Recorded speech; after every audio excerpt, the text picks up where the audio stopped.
गजानन, जय श्रीमन नारायण, जय जय श्री हरि हरि विष्णु। विष्णु। प्रिय भक्तजनों, जैसा कि आप जानते हैं आज एकादशी है, तो आइए श्रवण करते हैं भाद्रपद मास की अजा एकादशी कथा। तो प्रिय भक्तों, हमारी हर भक्ति वीडियो आप तक पहुँचे, इसके लिए वीडियो को लाइक करके चैनल को सब्सक्राइब जरूर करें। आइए कथा को श्रवण करते हैं। भाद्रपद कृष्ण पक्ष के एकादशी को अजा एकादशी व्रत। शास्त्रों में इसका महत्व इतना बताया गया है कि इस व्रत से मनुष्य केवल पापों से ही मुक्त नहीं होता, बल्कि भूत प्रेत योनि और पिशाचत्व तक से छुटकारा पा लेता है। प्रिय भक्तजनों, व्रत करने वाला भक्त देवताओं के समान दिव्य लोक प्राप्त करता है। पद्म पुराण और नारद पुराण में यह कथा विशेष रूप से वर्णित है। कथा सुनने से ही मनुष्य के जन्म जन्मांतर के बंधन कट जाते हैं। एक समय की बात है, सत्यलोक, स्वर्गलोक और विभिन्न लोकों में देवता सुखपूर्वक निवास करते थे, परंतु इंद्रलोक में एक विचित्र घटना घटती है जिसने सभी देवताओं को भयभीत कर दिया। स्वर्ग में चंदन वन था, जहाँ गंधर्व, अप्सराएं और किन्नर सुंदर गीत नृत्य द्वारा देवताओं और इंद्र की सेवा करते थे। वहीं पर एक महान गंधर्व गायक रहता था जिसका नाम था माल्यवान। उसकी गायिका अप्सराओं के नृत्य से और भी दिव्य हो उठती थी। एक दिन अपने दरबार में एक भव्य सभा का आयोजन किया। देवगण, गंधर्व और अप्सराएं सभी उपस्थित थीं। उस समय सभा में अप्सरा पुष्पवती ने नृत्य प्रस्तुत किया और माल्यवान ने गायन आरंभ किया। गायन और नृत्य के दौरान अचानक माल्यवान और पुष्पवती के मन में एक दूसरे के प्रति मोह और आकर्षण जाग गया। उनकी दृष्टियां आपस में मिली और दोनों मंत्रमुग्ध हो गए। सभा में गाना और नृत्य करते समय भी वे केवल एक दूसरे को ही निहार रहे थे। उनका मन इंद्र और देव सभा की मर्यादा से हटकर वासनात्मक भावनाओं में डूब गया। इंद्र ने यह सब देख लिया। उनकी आंखों में क्रोध से लाल हो उठी। इंद्र ने सभा के बीच ही गुजरते हुए कहा, हे माल्यवान और पुष्पवती, तुम दोनों ने देव सभा का अपमान किया है। जहाँ मर्यादा और भक्ति का प्रदर्शन होना चाहिए था, वहाँ तुमने मोह और वासना दिखाई। अतः तुम दोनों स्वर्ग से पतित होकर मृत्युलोक में पिशाच योनि में जन्म लोगे। इंद्र के वचनों का प्रभाव तुरंत हुआ। क्षण भर में गंधर्व रूप समाप्त हो गया। उनके शरीर कुरूप, विकराल और पिशाच जैसे बन गए। दोनों विलाप करने लगे, हे देवराज, हमसे भूल हो गई, हमें क्षमा करें। परंतु इंद्र ने कहा, मेरा साप अटल है, लेकिन तुम्हें एक उपाय बताता हूँ। यदि एकादशी व्रत करोगे तो पुनः अपने गंधर्व रूप में प्राप्त कर लोगे। प्रिय भक्तजनों, जब इंद्र के श्राप से मूल्यवान और पुष्पवती का दिव्य गंधर्व रूप छिन गया, तो वे क्षण भर में ही सुंदरता से रहित होकर भयानक पिशाच बन गए। उनके अंग विकृत हो गए, कभी हाथ लंबे और टेढ़े हो जाते, कभी दांत बाहर निकल आते, चेहरा विकराल, आंखें लाल, शरीर और दुर्गंध युक्त रोम और घाव हो गए। जो गंधर्व पूर्व में सुंदर संगीत और नृत्य से इंद्रलोक को आनंदित करते थे, वे अब अशुभ आकृति और भयावह कराहों के पात्र बन गए। इंद्रलोक से पतित होकर वे दोनों हिमालय पर्वत के गहन वादियों में जा गिरे। वहां ना तो मनुष्य रहते थे, ना ही कोई सभ्यता थी, केवल अंधकारमय गुफाएं, जंगली पशु और डरावनी आहटें उनका साथ देती। भूख से व्याकुल होकर वे कभी कच्चे मांस की ओर भागते, तो कभी मृत पशुओं के शव नोचने लगते। प्यास लगने पर दुर्गंध युक्त काई वाला पानी पीना पड़ता, लेकिन उनके भीतर का पूर्व जन्म का संस्कार कभी कभी जाग उठता। उन्हें याद आता था कि वे कभी देव सभा के गंधर्व थे। उनकी आत्मा रो पड़ती, कैसे हम सुखमय स्वर्ग से गिरकर यह घोर पिशाच योनि भोग रहे हैं। माल्यवान और पुष्पवती आपस में एक दूसरे को देखते तो रो पड़ते। उनकी करुण आवाजें घने जंगल की घाटियों में गूंज उठती। कभी कभी वे एक दूसरे से कहते, क्या यही हमारा भाग्य है? क्या हम जीवन भर इस दुखदाई योनि में भटकते रहेंगे? उनकी आत्मा सांप से बंधी थी। वे चाह कर भी देवताओं का स्मरण साफ स्वर में नहीं कर पाते। जितनी बार वे ईश्वर का नाम लेना चाहते, उतनी आवाज़ चीख में बदल जाती। समय बीतता गया। भाद्रपद मास आया और उसमें शुक्ल पक्ष की एकादशी तिथि का उदय हुआ। इस दिन का विशेष प्रभाव समस्त लोगों में होता है, चाहे कोई व्रत करे या ना करे। इस दिन का सतोगुणी प्रभाव अपने आप वातावरण में व्याप्त हो जाता है। माल्यवान और पुष्पवती को भी इस तिथि का संयोग मिला। संयोग बस उस दिन वे दोनों ना तो कुछ खा सके, ना ही पी सके। उनका मन अजीब प्रकार से स्थिर और शांत हो गया। पिशाच योनि के बावजूद उनके हृदय में एक दिव्य चेतना का संचार हुआ। पूरे दिन उन्होंने बिना भोजन किए केवल उदासी और पछताव में समय बिताया। रात में भी नींद नहीं आई। वे एक दूसरे के दुख को देखकर मौन बैठे रहे। अब सब अनजाने में हुआ, लेकिन वास्तव में उन्होंने जया एकादशी का व्रत पूर्ण कर लिया। प्रातःकाल द्वादशी तिथि आई और सूर्योदय हुआ तो अद्भुत घटना घटी। उनका कुरूप और भयावह शरीर धीरे धीरे प्रकाशमय होने लगा। चेहरा विकार मुक्त हुआ, अंग सुंदर हो गए। दुर्गंध की जगह दिव्य सुगंध फैल गई। क्षण भर में वे पुनः अपने गंधर्व स्वरूप में लौट आए। उनके वस्त्र, आभूषण और तेज वही हो गया जैसा पहले स्वर्गलोक में था। दोनों ने विस्मित होकर एक दूसरे को देखा और आंसुओं से भर गए। तभी स्वर्ग से देवदूत उतरे और बोले, हे बाल्यवान, हे पुष्पवती, यह सब जया एकादशी के व्रत का महात्म्य है। तुमने अनजाने में भी इस पवित्र तिथि का उपवास किया, जिससे तुम्हारा पिशाच योनि का शाप नष्ट हो गया। अब तुम पुनः इंद्रलोक में जा सकते हो। दोनों गंधर्वों आंसुओं से भीगे हुए हाथ जोड़कर बोले, हे प्रभु, यदि एकादशी का इतना महान प्रभाव है तो हम शपथ लेते हैं कि अब से कभी इस व्रत की अवमानना नहीं करेंगे। हम दूसरों को भी इसके महत्व का उपदेश देंगे। फिर वे स्वर्गलोक लौट आए। इंद्र ने जब उन्हें पुनः सुंदर रूप में देखा तो आश्चर्यचकित हो गया। देवताओं ने भी जया एकादशी की महिमा का गुणगान किया। इस प्रकार जया एकादशी व्रत इतना प्रभावी है कि पिशाच, भूत, प्रेत जैसे घोर योनि से भी मुक्ति दिलाता है। व्रत करने वाला स्वर्ग और मोक्ष दोनों का अधिकारी बनता है। इस दिन केवल नाम स्मरण, उपवास या अनजाने में भी नियम का पालन हो जाए तो आत्मा पवित्र हो जाती है। प्रिय भक्तजनों, मनुष्य से चाहे अज्ञान बस कितनी भी भूल क्यों न हो, यदि वह श्रद्धा से भगवान का स्मरण करता है और व्रत का पालन करता है तो उसे मुक्ति अवश्य मिलती है। जया एकादशी का पालन करने से केवल पाप समाप्त नहीं होते, बल्कि मनुष्य के अदृश्य बंधन, पूर्व जन्म के दोष और अपवित्र संस्कार भी नष्ट हो जाते हैं। विशेष रूप से इस व्रत से भूत प्रेत बाधा, डराने सपने, पिशाच बाधा या नकारात्मक ऊर्जा का नाश होता है। प्रिय भक्तजनों, जया एकादशी भाद्रपद मास के शुक्ल पक्ष की एकादशी को आती है। इस दिन सूर्योदय से पहले स्नान करना, संकल्प लेना और उपवास का नियम प्रारंभ करना चाहिए। दसवीं तिथि की रात से ही सात्विक भोजन ग्रहण कर रजोगुण तमोगुण से दूर रहना उत्तम माना गया है।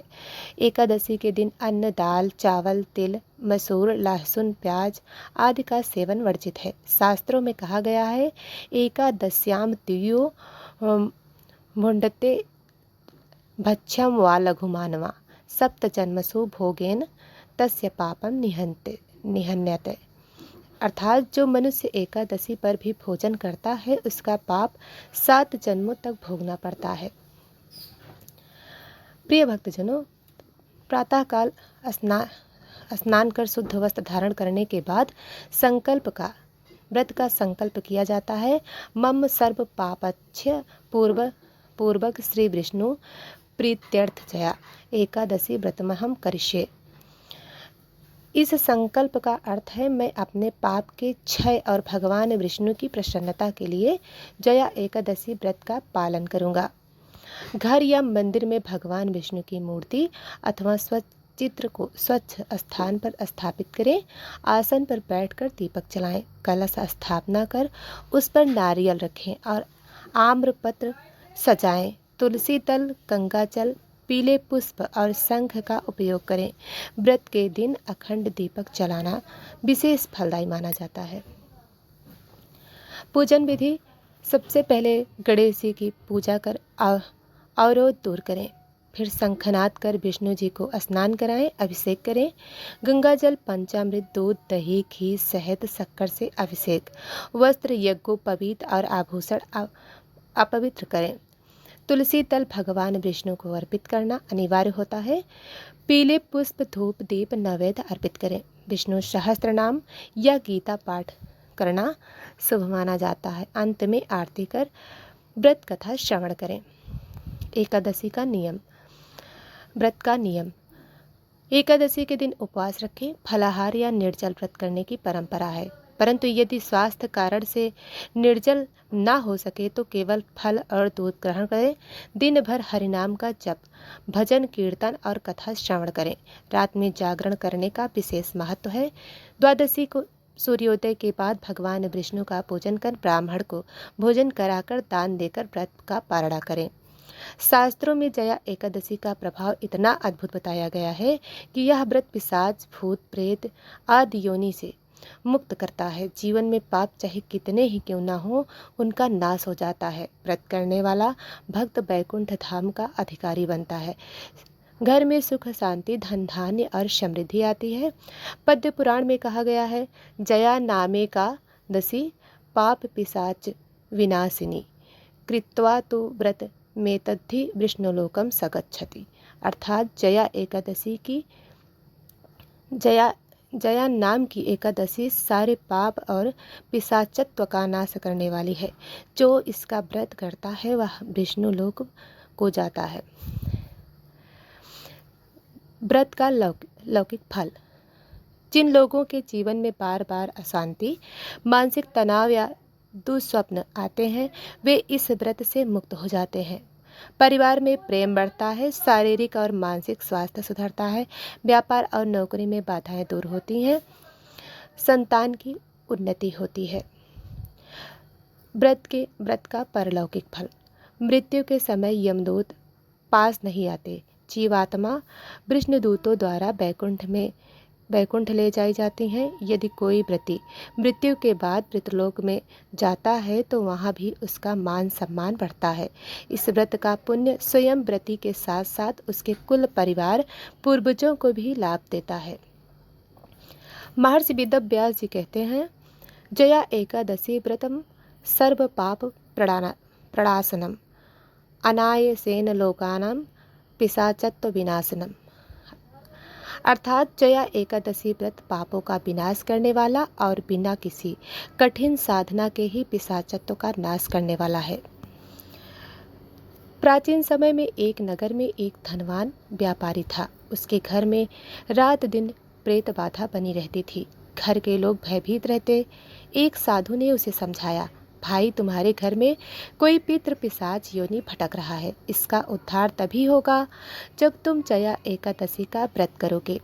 व्यापारी और उसके परिवार ने श्रद्धा से व्रत किया। एकादशी की रात उन्हें स्वप्न में पूर्वज दिखाई दिए और बोले, हम पिशाच योनि से मुक्त हो गए।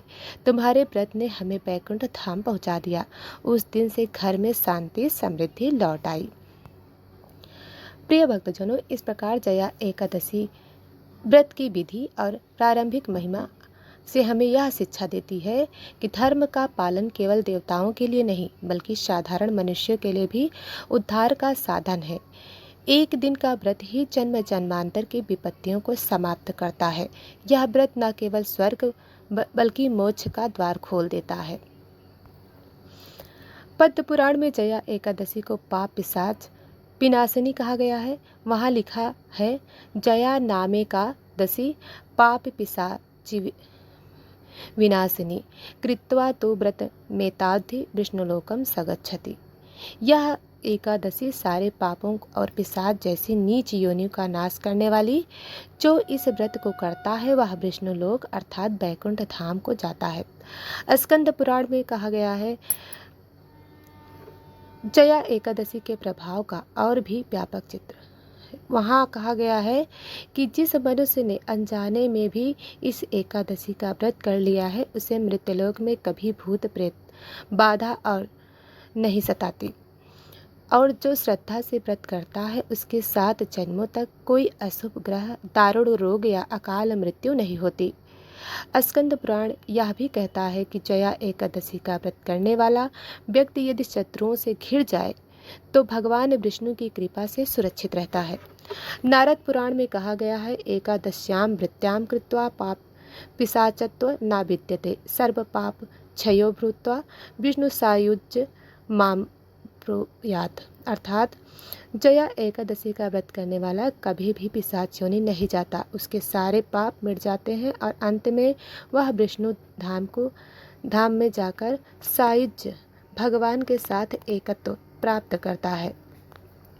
बृहत पुराण का वर्णन, बृहत पुराण में तो यह भी कहा गया है कि जया एकादशी का व्रत पितरों को तृप्त करने वाला और वंश को उन्नति देने वाला है। यदि कोई व्यक्ति इस व्रत का पालन करता है तो उनके कुल के 21 पीढ़ियों तक के पितर स्वर्गलोक में सुख प्राप्त करते हैं। इसका तात्पर्य यह है, एकादशी केवल व्यक्तिगत उद्धार का साधन नहीं बल्कि कुल परिवार और पूर्वजों का उद्धार करती है। प्रिय भक्तजनों, शास्त्रों के अनुसार पिशाच केवल वह प्राणी नहीं है जो किसी सांप से पिशाच बना हो।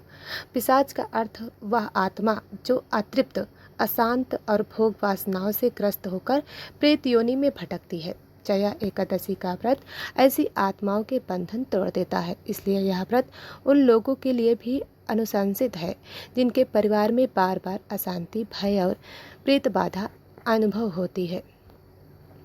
एक कथा के अनुसार धर्मराज यम ने अपने दूतों से कहा, हे दूतों, जिन लोगों ने जया एकादशी का व्रत किया हो उन्हें मेरे पास मत लाना, क्योंकि उनका कर्म फल मैंने नहीं, स्वयं विष्णु भगवान ने अपने हाथों में ले लिया है। इससे यह स्पष्ट है कि इस व्रत के प्रभाव से मृत्यु के समय यमराज का भय समाप्त हो जाता है।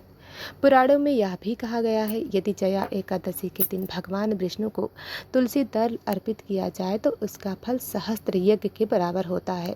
एकादश्याम तु या भक्त्या तुलसी दलम अर्पेत सहस्त्र यज्ञ कृत पुण्यम लभते नात्र संशया। अर्थात एकादशी पर तुलसी का एक पत्ता अर्पण करने का फल 1000 यज्ञ करने का फल मिलता है। इस व्रत में दान पुण्य का भी विशेष महत्व है। भोजन का दान, वस्त्र का दान, दीप का दान, शास्त्र दान, ये सब जया एकादशी पर करने से कई गुना फल देते हैं। एक कथा आती है कि एक निर्धन ब्राह्मण ने जया एकादशी के दिन एक साधु को केवल जल पिलाया। उस छोटे से दान के करुण अगले जन्म में राजा बनने का वरदान मिला। जया शब्द का अर्थ है विजय। इस एकादशी का पालन करने से साधक को पापों पर विजय, वासनाओं पर विजय, शत्रुओं पर विजय और अंततः मृत्यु पर विजय प्राप्त होती है। इसलिए इसे जया एकादशी कहा जाता है। इस प्रकार विभिन्न पुराणों से हमें स्पष्ट होता है कि जया एकादशी का व्रत पापनाशक, पिशाच मुक्तिदायी, कुल परिवार उद्धारक, यमराज के भय का नाशक और भगवान विष्णु के धाम का द्वार खोलता है। प्रिय भक्तजनों, भारत के गांव-गांव में जया एकादशी का विशेष महत्व माना गया है। ग्रामीण क्षेत्रों में मान्यता है, यदि घर में कोई बार बार बीमार पड़ता है या रात के डरावने सपने आते हैं तो जया एकादशी का व्रत करने से मुक्ति मिलती है। स्त्रियां इस व्रत को विशेष श्रद्धा से करती हैं ताकि उनके पति और संतान पर कोई संकट ना आए। कई स्थानों पर जया एकादशी की रात को अखंड कीर्तन और हरिनाम संकीर्तन होता है। तुलसीदास ने लिखा है, एकादशी व्रत करें जो नारी, ताजी पाप पावे हरिद्वारी। अर्थात एकादशी व्रत करने वाली स्त्री सभी पाप छोड़कर हरिद्वार तक पहुंचती है।